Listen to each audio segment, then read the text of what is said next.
Hi, magandang araw. Ito na naman yung team leader nyo, si Chen. I'm Chen. Ayun. I-explain natin yung plan 1.5. Marami pong mga subscribers ni Converge na nagtatanong about dito kung paano ang payment or ano po bang may cash out ba or merong installation fee. Ito na. Meron po siyang 1 month advance payment si Converge at meron po siyang installation fee na 2,500.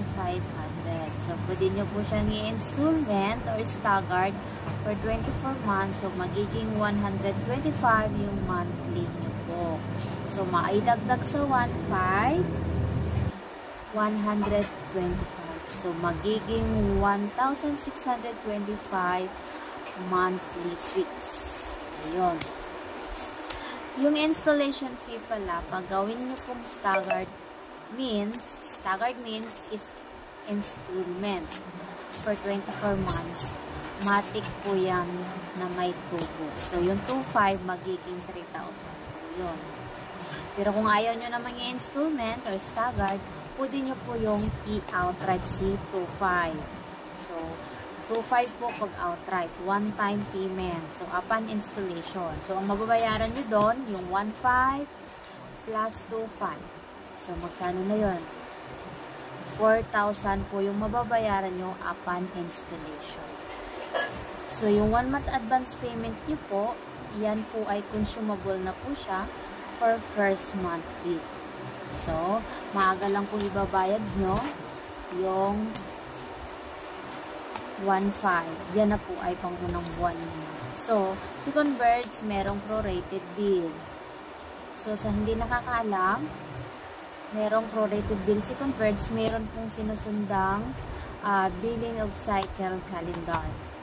So, hindi po pwedeng kung kailan kayo installed at active, yun din po yung monthly na date billing nyo, hindi po. May sinusunod po siya. Merong first week, second week, third week, and fourth week. Kung saan po kayong mga pizza niyan, pasok. Kung pasok kayo sa first week, pasok kayo sa second week, meron po yung billing of cycle. Meron po yung iba, lagay ko sa ano, sa inbox or sa comment section sa baba. Check nyo lang po yung billing of cycle na Converge. So, doon po yun. So, halimbawa, installed kayo ng second week of the month. Meron po dyan.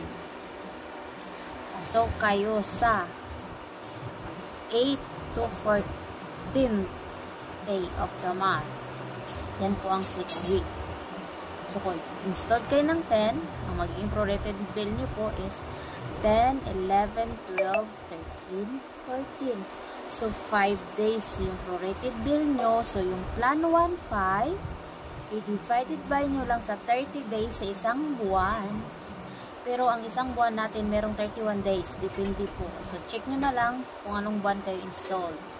Check nyo din kung ilang days sa isang buwan. Divide nyo lang yan. So, halimbawa 30 days. So, yung 1.5 divided by 30 days is 50 pesos. 50 pesos ang magiging per day nyo po. So, kung na-installed kayo at active kayo for 10, so second week of the month, pasok kayo doon. So, 10, 11, 12, 13, 14. Dahil ang second week of the month is 8 to 14. So, 10, 11, 12, 13, 14. So, 5 days yung consume nyo. So, 5 times 50 is 250. Yan po ang prorated bill nyo. Kung ang binayad nyo lang is 1.5, mapupunta sa prorated bill yung staggered na ginawa nyong installment, yung installation fee na 125.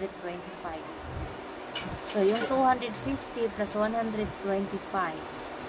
So, ang magiging monthly bill, yung magiging prorated bill nyo, marireceive nyo si prorated bill after 3 days or week or 1 week. May marireceive kayong text or via email ni Converge. Pag meron kayong ma-receive na amount na below 500, yan po ay prorated fee.